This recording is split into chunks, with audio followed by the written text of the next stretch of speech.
The fluorescent lights of the office hummed above me, a soundtrack to the ever-present monotony of data entry. Another Tuesday, another mountain of spreadsheets threatening to bury me alive.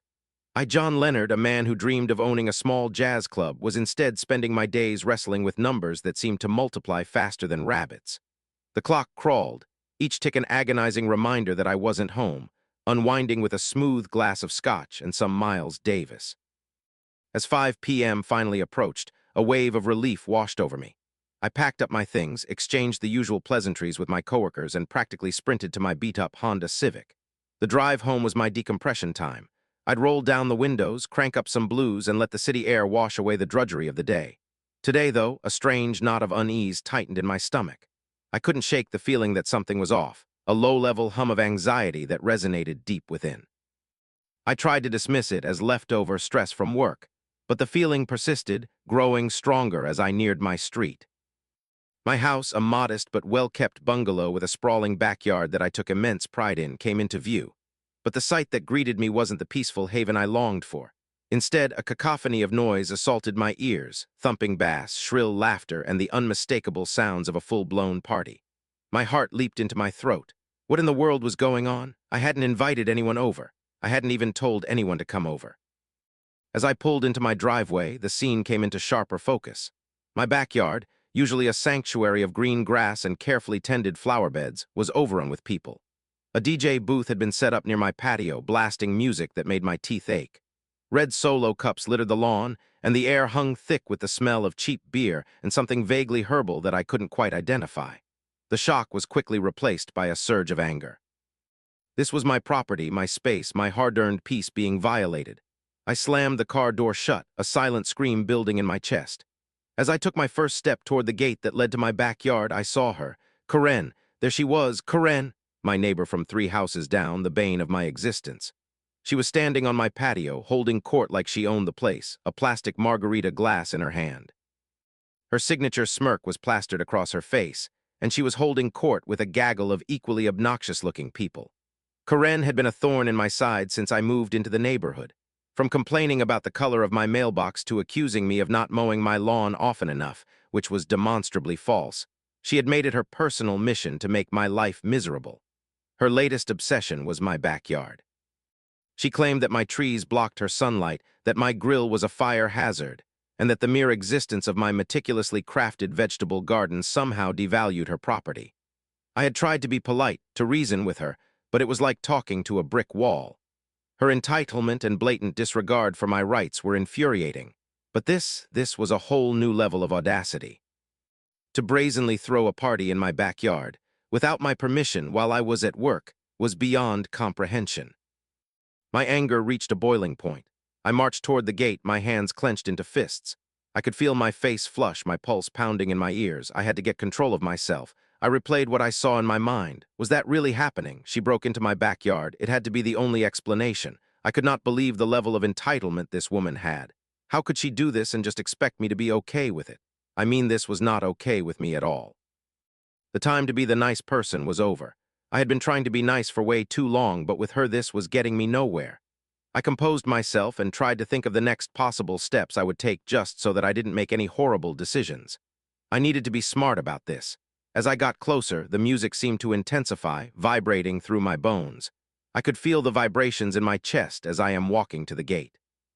Karen, completely oblivious to my approach, was laughing loudly at something one of her cronies had said. I took a deep breath, trying to regain some semblance of composure.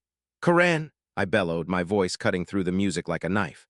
The sound carried over the music, making a lot of people turn their head to see what all of the commotion was. The laughter died down, and all eyes turned to me. Karen's face went pale, her smug expression replaced with a look of stunned disbelief. "John, what are you doing here?" She stammered, her voice dripping with false innocence. "What am I doing here? I live here, Karen. What are you doing here, and what are all these people doing in my backyard?" I gestured around, my voice rising with each word. "Oh, well, you see," she began, her eyes darting around nervously. "We were just borrowing your space. You weren't using it, and we thought it would be perfect for a little get-together." I stared at her, my jaw slack. "Borrowing? You broke into my backyard and threw a party without my permission. This is trespassing, Karen, and this is unbelievable." I decided I needed to get this sorted. It seemed as though she didn't care or respect me at all. This only made me even more mad at her. I was usually a very calm person, but with her constant disrespect towards me, I was at my wit's end. I would need to do something that would make her respect me. Everyone was staring at me. I hated attention, but I was not going to let her get away with this. I had to do something that would make her pay, and I had the perfect idea. I just hoped it would work. You know what? I said, cutting her off before she could offer another ridiculous excuse. I'm done. I'm absolutely done with you and your nonsense, Karen. I turned and began walking back towards my car. Where are you going? She called after me, her voice laced with a mixture of annoyance and apprehension. I have something to take care of, I replied without turning around. My mind was racing. I knew I couldn't physically remove all these people from my property. It would be a logistical nightmare, and frankly, I didn't want to risk getting into a physical altercation. I needed a solution, something that would be both effective and satisfying. Then it hit me. My neighbors, the Millers, were huge dog lovers. They owned a small pack of well-trained but undeniably intimidating Rottweilers. I had asked them a few days ago if they could watch my dogs because I was supposed to have back-to-back shifts for work.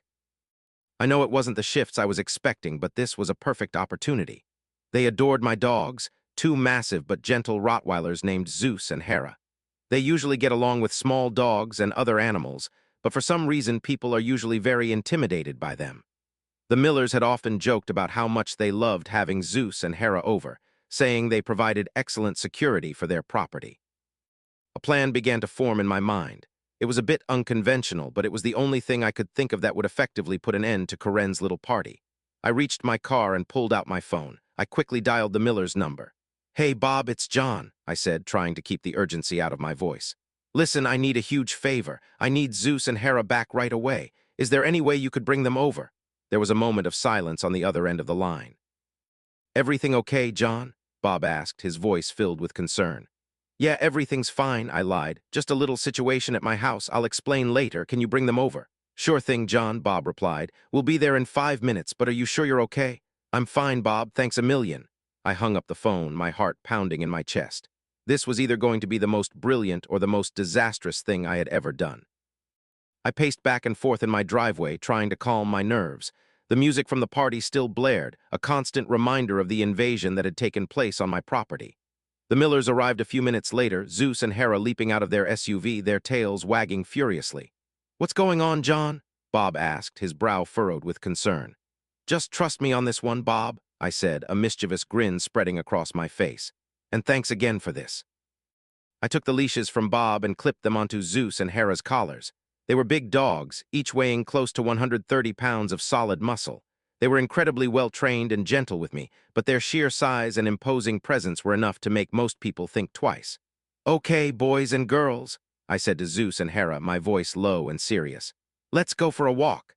I led them towards the gate that led to my backyard, my heart pounding in my chest. As we entered the backyard, the music momentarily drowned out by the barking of the dogs, a hush fell over the crowd. All eyes were on us.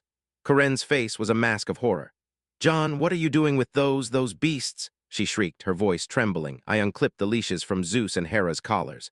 Zeus, Hera, guests, I commanded, pointing towards the crowd. The dogs, understanding exactly what I wanted them to do, took off like rockets. They didn't bite or attack anyone, but they weaved through the crowd, barking loudly and playfully nudging people with their massive heads. The effect was immediate and chaotic. People screamed and scrambled to get out of the way, tripping over each other in their haste to escape the two giant dogs. Red Solo cups went flying, and the DJ, in a moment of pure panic, unplugged his equipment and bolted. Within minutes, my backyard was completely empty, save for Karen, who stood frozen on the patio, her face contorted with rage. Zeus and Hera, their tails wagging, trotted back to my side, panting happily. Good boys and girls, I said, patting them on the head. Karen finally found her voice. You are going to regret this, John Leonard, she screamed, her face red with fury. This is not over, I simply smiled. Actually, Karen, I think it is, I said calmly. This is my property and you trespassed on it. You threw a party here without my permission and you caused a disturbance in the neighborhood. I think it's time the police got involved. I pulled out my phone and dialed 911. As I explained the situation to the operator, Karen continued to scream and rant, but I ignored her. A few minutes later, the police arrived. They took one look at the scene, the overturned furniture, the scattered trash, and Karen's increasingly hysterical outbursts, and immediately took her into custody. As they led her away in handcuffs, she shot me one last venomous look. "I'll get you for this, John Leonard. You haven't heard the last of me," she shrieked. I just shook my head and smiled. The police officers took my statement and thanked me for my cooperation and even apologized for the problems with Karen that she has created with me. Bob and Mary offered to stay and help me clean up the mess, but I declined, telling them I could handle it. I wanted to relish this moment of victory, to savor the feeling of finally standing up to Karen. As I surveyed my now empty backyard, Zeus and Hera by my side, I couldn't help but laugh. It had been a chaotic and stressful day, but it had also been incredibly satisfying. I had finally put an end to Karen's reign of terror, and I had done it in a way that was both effective and, admittedly, a little bit hilarious. I knew that she would probably continue to be a pain in my side, but for now, at least, I had won. And as I sat on my patio, sipping a well-deserved glass of scotch, with Zeus and Hera snoring contentedly at my feet, I knew that I could handle whatever Karen threw my way. After all, I had two very large, very loyal, and very persuasive Rottweilers on my side. The jazz music softly played on my portable speaker. The sound of Miles Davis filled the air and washed away the stress of the day. Finally, peace.